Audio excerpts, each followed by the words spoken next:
किस्त number 156 part 3। इस video के शुरुआत में हम देखते हैं कि कोनूर के ठिकाने में कई सिपाही सोना तलाश कर रहे होते हैं, मगर वहाँ पे उन्हें कोई सोना नहीं मिलता तो वो बहुत ज्यादा परेशान हो जाते हैं। इसलिए में उस्मान साहब वहाँ पे आते हैं और सिपाही भाई सुंगुर से पूछते हैं, भाई सुंगुर क्या सोना मिला? जवाबन सिपाही भाई सुंगुर कहता है, मेरे हुजूर यहाँ कोई सोना नहीं है। यह सुनकर उस्मान साहब गुस्से से कहते हैं, तुम्हारा क्या मतलब है? कोनूर कारवां पर हमला करके सब कुछ छीन कर ले गया। मेरे सिपाही क्या कर रहे हैं? बताओ क्या कर रहे हो तुम लोग? फिर सिपाही भाई सुंगुर को पकड़ते हुए कहते हैं, भाई सुंगुर मेरी तरफ देखो, तुम सोना और कोनूर दोनों को ढूंढ कर लाओगे जैसे तुमने उसे हवाले किया था, समझे? ये कहते साथ ही उस्मान साहब उसे पीछे धकेल देते हैं और फिर रवाना होते हुए कहते हैं, हर कोई अपने काम पर वापस जाए, मेरे पीछे कोई नहीं आएगा। ये कहते साथ ही उस्मान साहब अकेले ही घोड़े पर सवार होकर रवाना हो जाते हैं। उनका गुस्सा देखकर जेरकुता सिपाहियों से कहता है, साथियों अब होशियार रहो, ये आग सिर्फ हमें नहीं बल्कि फौलाद की तलवार को भी जला सकती है। उधर वो कमांडर कोनूर को लेकर जैसे ही एक मुकाम पर रुकता है, कोनूर एकदम से उसे दबोच लेता है। वो कमांडर अपने सिपाहियों को आगे बढ़ने से रोकते हुए कहता है, मैं फौलाद और खून का जायका अच्छे से जानता हूँ कोनूर, तुम क्या करने जा रहे हो? क्या तुम मुझे मारोगे? तो कोनूर पूछता है, बताओ तुमने मुझे कैसे ढूंढा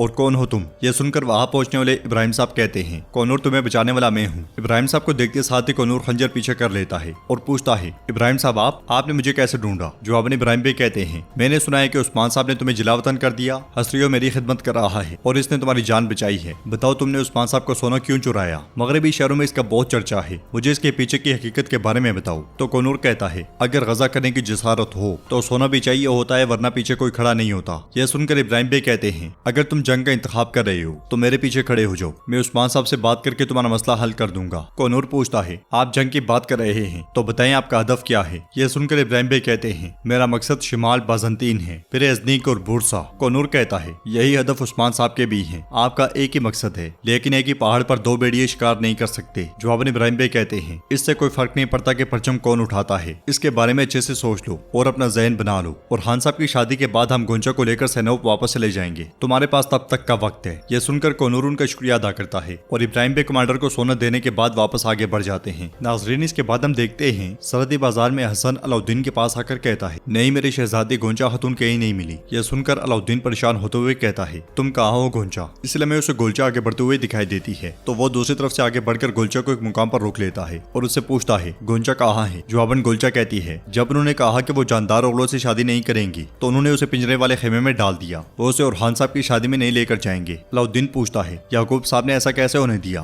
तो गोलचा कहती है, याकूब साहब गोंचा खातून से बहुत नाराज थे, वो कल शादी के बाद गोंचा खातून को सैनोप भेजेंगे। यह सुनने के बाद अलाउद्दीन उसे फूल देते हुए कहता है, गोंचा से कहो कि अलाउद्दीन तुम्हें बचा लेगा चाहे कुछ भी हो जाए। यह सुनते साथ ही गोलचा फूल लेकर चली जाती है। दूसरी जानिब मलका खातून खेमे से निकलती है तो उनकी नजर आंद्रा पर पड़ती है, जो क्योमास से कह रही होती है, मेरे पास जाने के लिए यहाँ के सिवा कोई जगह नहीं थी। मलका खातून के आने पर क्योमास चला जाता है और वो आंद्रा से कहती है, मैंने सुना है कि तुम बिल्कुल अकेली हो, तुमने अपनी मोहतरमा यूजा को खो दिया और तुम गोंचा को अच्छे से जानती हो, फिर मुझे गोंचा और अलाउद्दीन के बारे में बताओ। जवाबन आंद्रा कहती है, अलाउद्दीन साहब और गोंचा खातून एक दूसरे से बहुत प्यार करते हैं। उधर हम देखते हैं कि उस्मान साहब अर्तगल गाजी की कब्र के पास दुआ कर रहे होते हैं। दुआ के बाद उस्मान साहब कहते हैं, मेरे अजीम बाबा अर्तगल गाजी, हमने बहुत से किले फतह किए और एक सलीबी जंग शुरू होने से पहले ही खत्म कर दी। हमने सोचा कि अब तुर्क मुत्तहिद हो गए हैं और गजा की ख्वाहिश रखने वाला हर शख्स हमारे साथ खड़ा है, लेकिन जिनको हम अपना भाई कहते थे वो गफलत में पड़ गए, उन्होंने हमारे रास्ते में जाल बिछाया। अब हम भी आपकी तरह अकेले हैं, अब हम सिर्फ चंद एक हैं, लेकिन हम भीड़ बनेंगे। आपके पोते और खान की आज शादी है, फिर उसके बाद अलाउद्दीन की। ठीक है, हमें किसी की जरूरत नहीं है। इसलिए में यूनुस एमरे वहाँ पे आते हैं और कहते हैं, हमारा जोहर और हमारा अंजाम ये सरजमीन है, लेकिन हमारी जद्दोजहद भी इस सरजमीन पर ही है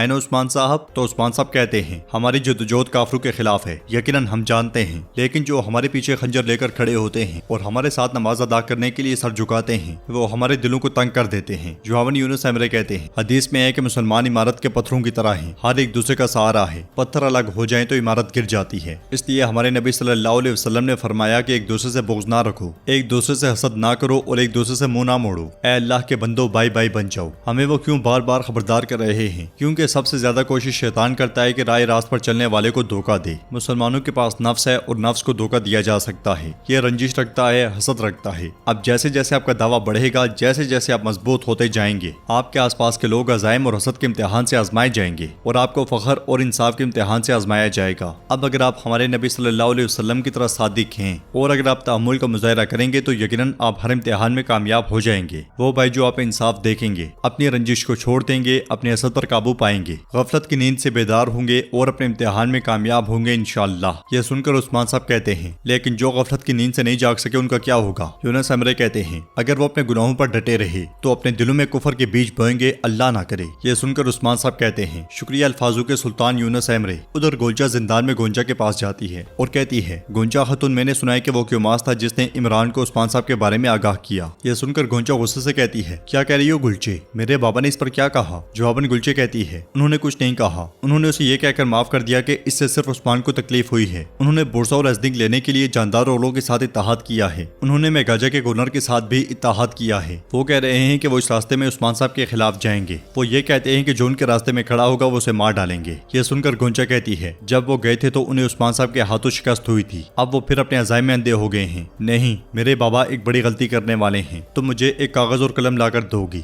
मैं अलाउद्दीन साहब को खबर दूंगी। फिर गुलचे गोंजा को फूल देते हुए कहती है अलाउद्दीन साहब ने मुझे ये दिया, उन्होंने कहा कि मैं आपको यहाँ नहीं छोड़ूंगा। फूल लेकर गोंजा बहुत खुश होती है और कहती है मैं अपने हलफ की वफादार हूँ आलिम, किसी भी कीमत पर पीछे नहीं हटूंगी। नाज़रीन, इसके बाद हम देखते हैं काई कबीले में उरहान और एल्चम खातून सबके साथ आगे बढ़ रहे होते हैं और एक मुकाम पर रुकते हुए उरहान तीर एक तरफ छोड़ देता है। होलोफेरा भी छुपकर ये सारा मंजर देख रही होती है। फिर वो सब आगे बढ़कर तीर गिरने वाले मुकाम पर पहुंचते हैं। इसके साथ ही उरहान और एल्चम खातून वहाँ पे मट्टी और ज्वार फेंकने लग जाते हैं। सब उन दोनों को नेक दुआएं देते हैं। मलून खातून सिपाहियों से कहती हैं सिपाहियों खेमे की तैयारी शुरू करो। उरहान आगे बढ़ते हुए कहता है आप सब जानते हैं कि अपनी कौम के मुस्तकबिल के लिए एल्चम खातून और मेरी शादी हो रही है और इसी खातिर हम अपने बच्चों की परवरिश भी करेंगे इंशाअल्लाह। इसके साथ ही वो सब आगे बढ़ जाते हैं। इसलिए में मलून खातून को बाजू में तकलीफ महसूस होती है। ये देखकर बाला खातून उनके पास आती है और पूछती हैं मलून क्या तुम ठीक हो। तो मलून खातून कहती हैं मुझे यह दर्द महसूस हो रहा है और इसकी शिद्दत बढ़ती जा रही है। जवाबन बाला खातून कहती हैं हमें इसे अलाउद्दीन को दिखाना चाहिए। ये कहते साथ ही वो भी मलून खातून को लेकर आगे बढ़ जाती हैं। इसलिए में उस्मान साहब कबीले में दाखिल होते हैं। उन्हें देखकर सब उनके पास जाते हैं और कुंदूज साहब उस्मान साहब से पूछते हैं उस्मान साहब क्या कोई परेशानी है। सिपाहियों को जल्द वापस आता हुआ देखकर हम परेशान हो गए थे। जवाबन उस्मान साहब कहते हैं मैं अपने बाबा अर्तगल गाजी को उनके पोते की शादी के बारे में बताने गया था, लेकिन मसला शादी के बारे में नहीं है। तो सरदार कुंदूज पूछते हैं कोनूर क्या ऐसा है। जवाबन उस्मान साहब कहते हैं हाँ कोनूर, वो खुद को भी और हम दोनों को बर्बाद कर देगा। वो उलजैतों के सोने के साथ अपने साथ बाकी लोग भी भर्ती करने की कोशिश कर रहा है। ये कहते साथ ही उस्मान साहब आगे बढ़ते हैं तो मलून खातून कहती हैं इंशाअल्लाह कोई ऐसी परेशानी नहीं होगी जिससे शादी में ताखीर हो। जवाबन उस्मान साहब कहते हैं नहीं फिक्र ना करें, मैंने उसके आसपास के लुटेरों को मुंतशिर कर दिया है, वो आसानी से अपनी ताकत वापस मुत्तहिद नहीं कर सकते। यह सुनकर बाला खातून कहती हैं हर कोई अपने किए की सजा पाएगा, इंशाअल्लाह वो अपनी गलती का अज़ाला करेगा। तो नाज़रीन, इसके साथ ही एपिसोड भी इख्तिताम पजीर होती है। अगर आपको वीडियो पसंद आए तो वीडियो को लाइक करें, चैनल को सब्सक्राइब करें और बेल आइकॉन पर लाजमी से क्लिक कर दें। इंशाअल्लाह मिलते हैं नेक्स्ट वीडियो में, तब तक के लिए रखें अपना और अपनों का बहुत ज्यादा ख्याल। अल्लाह नेगेबान।